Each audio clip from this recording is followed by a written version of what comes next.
Hola misteriosos, ¿qué tal estáis? Me encanta teneros aquí, pero como sé lo que os gusta, vamos al caso de hoy. ¿Recordáis el caso de Madeleine McCann? Fue en 2007 en Portugal, cuando esta niña tenía 3 años, desapareció mientras estaba de vacaciones con su familia. Sus padres la dejaron durmiendo en el apartamento y salieron a cenar a un restaurante cercano. A pesar de que han pasado 17 años, aún no sabemos realmente lo que pasó esa noche. Hay tantas preguntas sin respuesta, pero la búsqueda de Madeleine sigue y hay quienes creen que todavía hay esperanza de encontrarla. Nos situamos en Praia da Luz, en Portugal, el 3 de mayo de 2007. Son las 9 de la noche, cuando Gary visitó la habitación de sus hijos. Entra, ve que los niños están bien, pero algo le llama la atención. La puerta está abierta y él la había cerrado, pero decide no darle demasiada importancia y la cierra de nuevo y se va al restaurante. A las 9:15 le toca a Jenny visitar a los niños. Después le tocó a Matthew Oldfield hacer su ronda. Cuando se acercó, se encontró con la puerta de los McCann, que estaba completamente abierta. Se acercó pero no escuchó nada raro, así que la cerró y se fue tranquilo. Aún no ha empezado el caso y ya me estoy indignando. ¿Pero qué les pasa? La puerta abierta donde duermen unos niños pequeños de menos de 3 años y te vas. No lo puedo entender. A las 10 le toca a Kate McCann. Cuando llegó, vio que la puerta estaba nuevamente abierta y de repente el viento la cerró de golpe. Fue en ese momento cuando se dio cuenta de que la ventana también estaba abierta. Miró hacia la cama de Madeleine y vio su mantita rosa y su peluche Cuddly Cat. Pero Madeleine no estaba. Comenzó a buscar a la niña por todas partes y al no encontrarla salió corriendo hacia el restaurante gritando que Madeleine no estaba, que alguien se la había llevado. Vamos a conocer un poquito más la pequeña Madeleine, pero solo tenía 3 años por lo que no hay muchos datos. Madeleine Beth McCann nació el 12 de mayo de 2003 en Leicester, Inglaterra. Era la hija mayor de Kate, que es doctora, y Gary, que es cardiólogo. Tenía 2 hermanitos, Sean y Amelie. Una cosa que hacía a Madeleine especial era un coloboma en su ojo derecho, una especie de mancha que iba desde su pupila hasta el borde del ojo. Esa peculiaridad se convirtió en un símbolo de la búsqueda para encontrarla. Pero vamos a intentar entender lo que pasó esa noche, así que vamos a empezar por el principio. Vamos al 3 de mayo de 2007. Kate y Gary estaban de vacaciones en el bonito complejo Ocean Club en Praia da Luz, en Portugal. Habían llegado el 28 de abril y estaban con un grupo de amigos que con el tiempo se conocerían como los Tapas 7, porque cada noche se juntaban a cenar en el restaurante Tapas, que estaba a un paso de sus apartamentos. Desde el principio habían acordado dejar a los niños durmiendo y se comprometieron a asomarse a ver cómo estaban cada 20 o 30 minutos. Esa noche el grupo estaba formado por Jan Tanner y Russell O'Brien, Rachel Oldfield y Matthew Oldfield, Diane Webster, madre de Fiona Payne y su esposo David Payne. Ese 3 de mayo los McCann se despertaron y desayunaron como siempre. Hubo un momento que con el tiempo se volvería relevante. Madeleine le preguntó a su madre dónde estaba la noche anterior, cuando ella y su hermanito estaban llorando. En ese momento Kate no le dio mucha importancia, pero después de la desaparición empezó a pensar que tal vez esa noche se habían despertado porque alguien había entrado en la habitación y los había asustado. El día siguió con normalidad. Pasaron la mañana en el Kids Club del resort, un servicio de cuidado infantil que ofrecía el hotel. Después comieron en el apartamento y más tarde se fueron a la piscina, donde se tomaron una foto que se dice sería la última imagen de Madeleine. Pero hay un par de cosas que no cuadran y suenan raras. El grupo de amigos había acordado comer juntos todos los días en un lugar diferente. Pero ese día los McCann decidieron no ir y quedarse en el apartamento. Además, solo hay fotos de los 2 primeros días, pero no hay más hasta el jueves, cuando aparece esta foto y otra en el parque. Bien, siguiendo con la cronología, alrededor de las 6 de la tarde, los niños ya estaban en casa. Y a eso de las 7, todos estaban en la cama. Una vez que se durmieron, los padres se fueron al restaurante, que estaba a unos 50 metros de los apartamentos. Siempre pedían una mesa que les daba buena visibilidad hacia los apartamentos. Tenían la mesa reservada para las 8:30, así que la primera visita a los niños fue a las 9, y fue Gary el primero en asomarse. Al entrar, vio que los niños estaban bien, pero algo le pareció raro. La puerta estaba abierta, cuando él la había dejado cerrada. Sin darle más importancia, la cerró de nuevo y volvió al restaurante. Aquí es donde yo me pregunto, ¿quién deja a sus niños tan pequeños solos media hora todas las noches? Y a unos niños tan pequeños les puede pasar cualquier cosa. Y para colmo, solo cerraban la puerta que daba a la calle, pero la que daba al interior del resort la dejaban sin llave. Es decir, estaban las 2 puertas cerradas, pero solamente echaban la llave a la que daba a la calle. Pero aún así cualquiera podría haber entrado. Pero para ellos era más fácil no tener que usar la llave cada media hora. Pero me parece increíble que unos padres hagan eso y dejen a sus hijos solos, expuestos a cualquier eventualidad. Y claro, como era de esperar, pasó lo que no debía. A las 9:15 Jenny salió a revisar a los niños. Dice que vio a un hombre con una niña en brazos y según ella, ese hombre iba hacia una casa cercana al resort donde vivía Robert Murat. Este tipo se volvió sospechoso porque su descripción coincidía con la que había dado Jenny. Además se metió mucho en la búsqueda de Madeleine y se ofreció como traductor a la familia, lo que levantó aún más sospechas sobre él. Después le tocó a Matthew Oldfield hacer su ronda. Cuando se acercó se encontró con que la puerta de los McCann estaba completamente abierta. Sin escuchar nada raro, decidió cerrarla y se fue tranquilo. Y aquí es donde se pone raro. Ya llevamos 2 veces con la puerta abierta, pero nadie parece darle importancia. ¿Cómo es posible que la puerta de la habitación donde duermen 3 niños esté abierta y a nadie le importe? Es que no se entiende. Primero, los dejan solos a esa edad. Y luego, tras ver la puerta abierta 2 veces, a nadie le importa. Al final parece que lo que más les preocupaba era tener esa noche tranquila.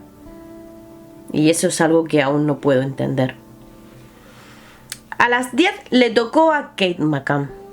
Cuando llegó vio que la puerta estaba nuevamente abierta y de repente el viento la cerró de golpe. Fue en ese momento cuando se dio cuenta de que la ventana también estaba abierta. Miró hacia la cama de Madeleine. Fue en ese momento, como vimos, que se da cuenta de que Madeleine no está. En ese momento revisa todas las habitaciones buscando a su hija. Y al no encontrarla sale corriendo hacia el restaurante gritando que Madeleine no estaba y que alguien se la había llevado. Y otra vez me sorprende la situación. Encuentras la puerta abierta, la ventana abierta y a tu hija desaparecida. ¿Y decides dejar a los otros bebés solos en la habitación con la ventana abierta? ¿Como si fueran otro objetivo? Es que todo es súper extraño.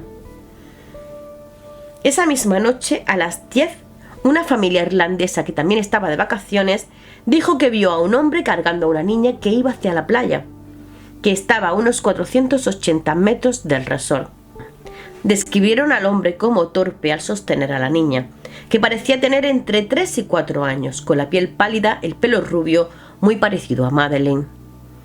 Lo curioso es que, según ellos, el hombre no parecía un turista, sino más bien alguien que probablemente vivía en la zona. Este avistamiento nunca se aclaró. Ahora, hay un detalle importante que quiero que tengáis en cuenta. Kate dice que la puerta se cerró de golpe por el viento porque la ventana estaba abierta. y eso hizo un ruido muy fuerte.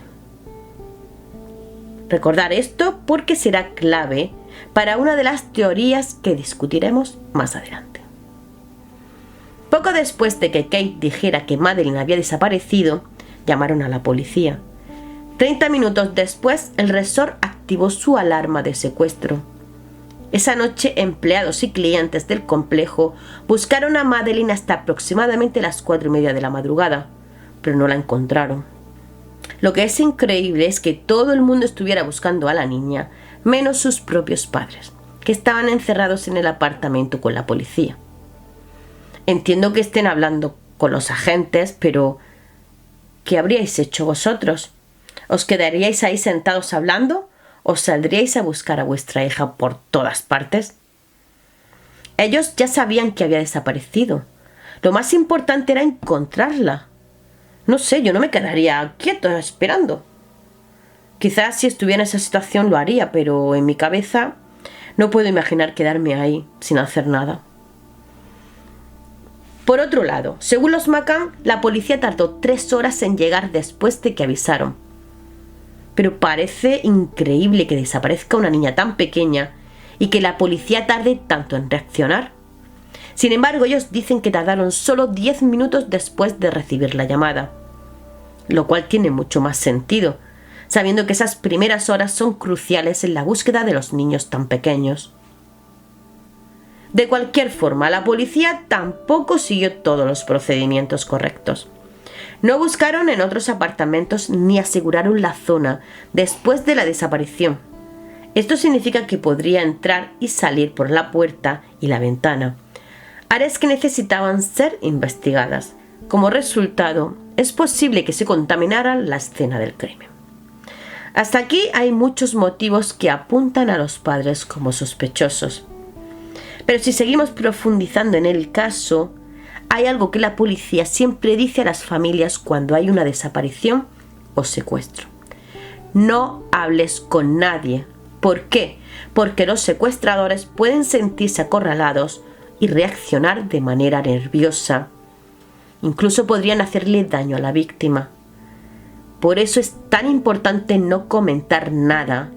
Y en teoría los padres no deberían haber dicho ni pío. Sin embargo, decidieron llamar a amigos, familiares e incluso hablar con la prensa sobre lo que estaba pasando. Si lo más importante es recuperar a tu hija, ¿por qué ignorar todas las indicaciones que podrían ayudar a encontrarla? Y no solo ellos.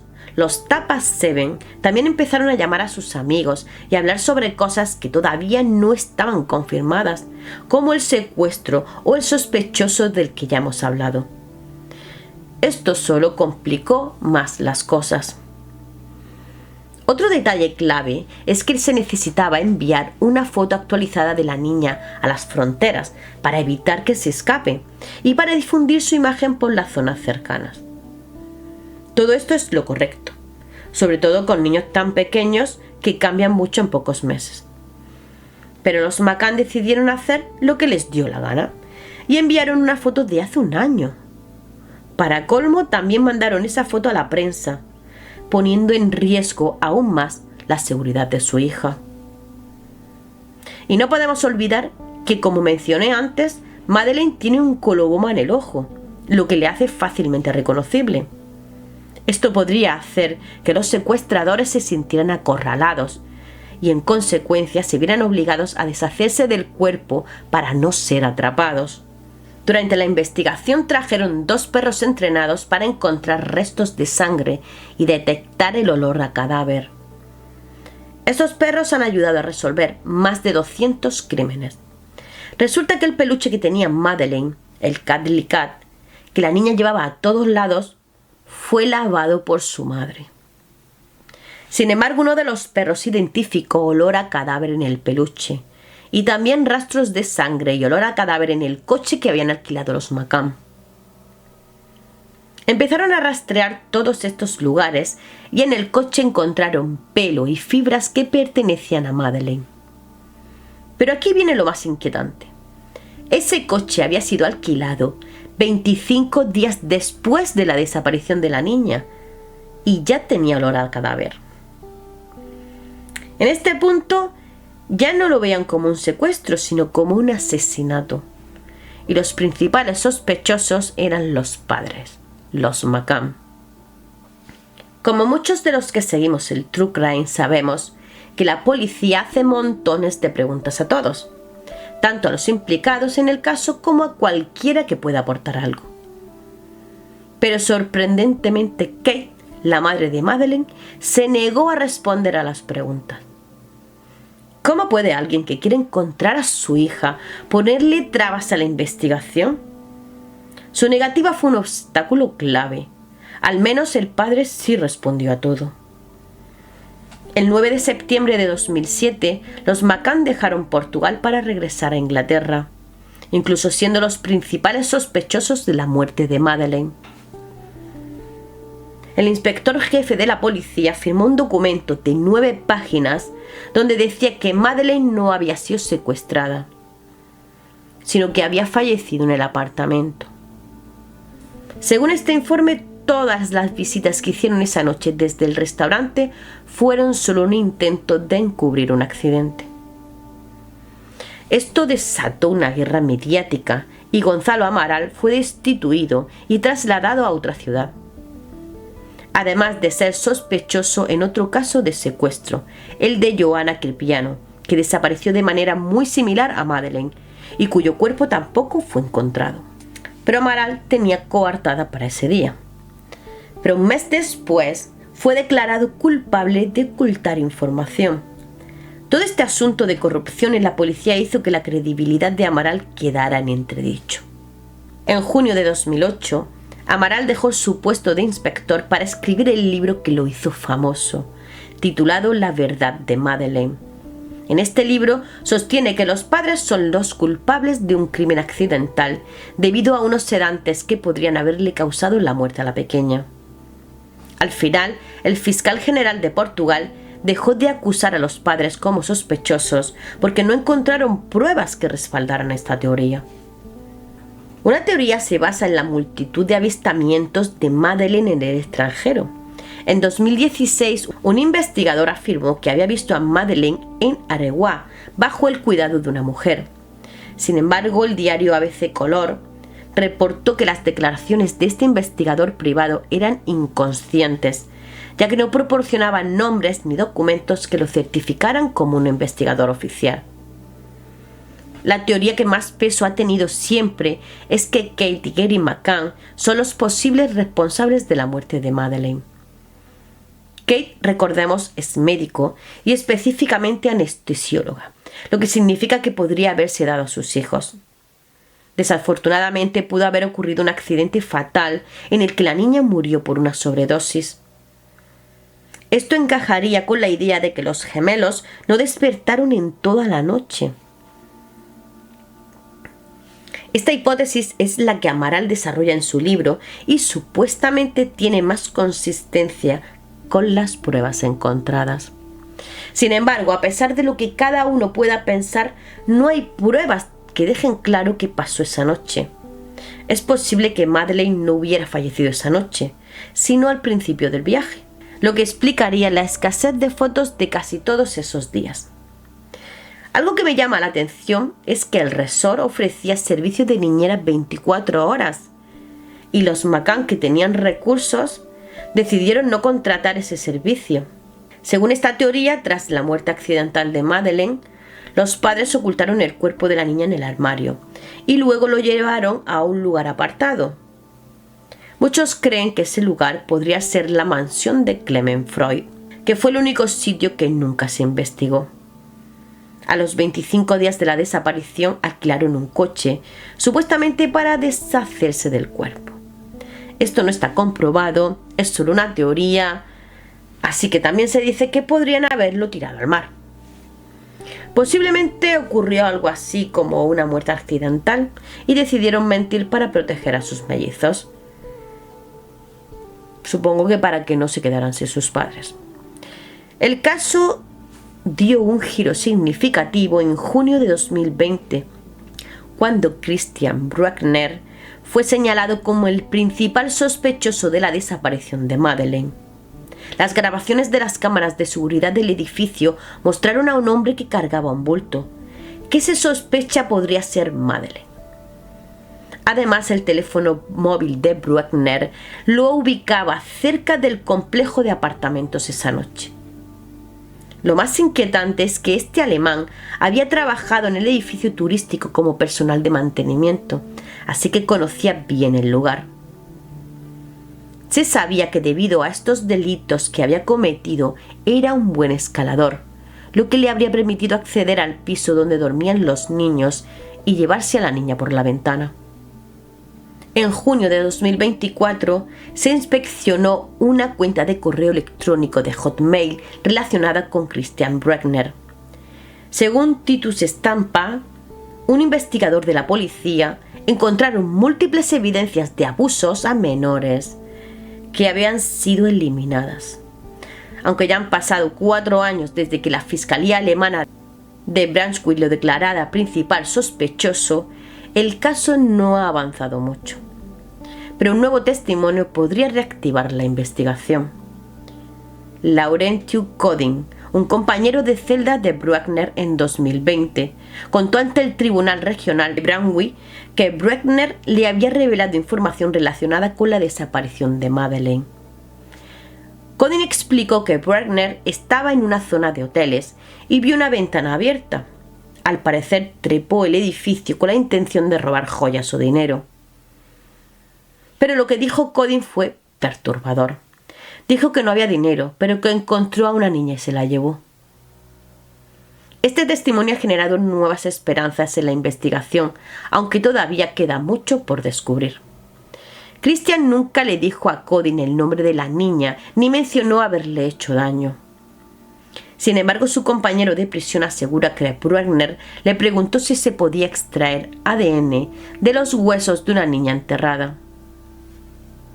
Además, Coding mencionó que podría haber otras víctimas. Me habló concretamente de 2. Dijo que se había llevado a una, que había tenido sexo con ella, pero que no la había matado. Coding también destacó lo mucho que Bruckner temía ser descubierto por alguna evidencia de la escena del crimen. De hecho, le pidió que quemara su refugio en la fábrica de cajas cuando saliera de la cárcel. Cuando los agentes alemanes investigaron el lugar, encontraron archivos y discos duros con material pedo escondidos bajo el cuerpo de un perro calcinado. Este nuevo testimonio se suma a otras acusaciones que han surgido en los últimos años contra Christian Bruckner. Ken Raps, que formó parte de una comunidad nómada y bohemia en el sureste de Portugal, dijo que Bruckner había contactado a un amigo en común para planear un secuestro de un niño y venderlo a una pareja a cambio de dinero, según informó Sky News. Christian Bruckner todavía tiene varios cargos pendientes por delitos sexuales que ocurrieron entre 2000 y 2017. Entre esos delitos se encuentra una presunta agresión a una chica irlandesa en 2004 en su apartamento en Praia da Rocha. También está acusado de agredir a un adolescente en Praia da Luz y enfrenta varios cargos por exhibicionismo y exposición indecente ante 2 niñas en 2007 y en 2017. En relación al caso de Madeleine, parece que Bruckner podría haber tenido un cómplice que lo ayudó el 3 de mayo de 2007, el día en que la niña desapareció en el Algarve portugués. Este cómplice sería Ralph H., un amigo cercano a Bruckner, con quien supuestamente compartió varias fechorías, como robos en el pasado, según el diario británico The Sun. Ralph H. también ha sido condenado en Alemania por delitos relacionados con el tráfico de drogas. Ante todo esto, las autoridades alemanas han intentado localizar a Ralph, pero hasta ahora sin éxito. Incluso una docena de agentes armados se presentaron en su casa, que está a las afueras de Brunswick, donde fue vecino de Bruckner durante más de 3 años. Tras más de 1 hora de búsqueda, tuvieron que irse sin encontrarlo, ya que no tenían una orden de registro. Para intentar dar con él, las autoridades han colocado detectores de movimiento y cámaras de seguridad frente a su casa.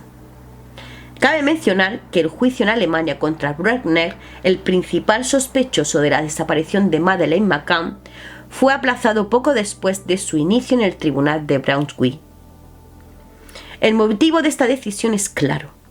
El abogado del acusado presentó una moción para apartar a un miembro del jurado, quien supuestamente había publicado mensajes en redes sociales pidiendo la muerte del expresidente brasileño Jair Bolsonaro, lo que a su juicio comprometía su imparcialidad. Después de deliberar durante más de 40 minutos, los fiscales aceptaron la solicitud y ahora evaluarán si iniciar una investigación contra la mujer por la difusión de este tipo de contenido. En cuanto a Christian Bruckner, ha sido declarado no culpable de 3 violaciones y 2 casos de abuso infantil ocurridos en 2000 y 2017 en Praia da Luz. Ahora, con 47 años, Bruckner está cumpliendo una condena de 6 años por la violación de una mujer estadounidense de 70 años y podría recuperar la libertad en septiembre de 2025. Su abogado incluso estima que podría ser liberado antes, tal vez en primavera. Esta noticia ha sido un duro golpe para la familia McCann y para Hans Christian Walter, el fiscal que ha sido clave al señalar al pedo alemán como el principal sospechoso en el caso de la niña británica.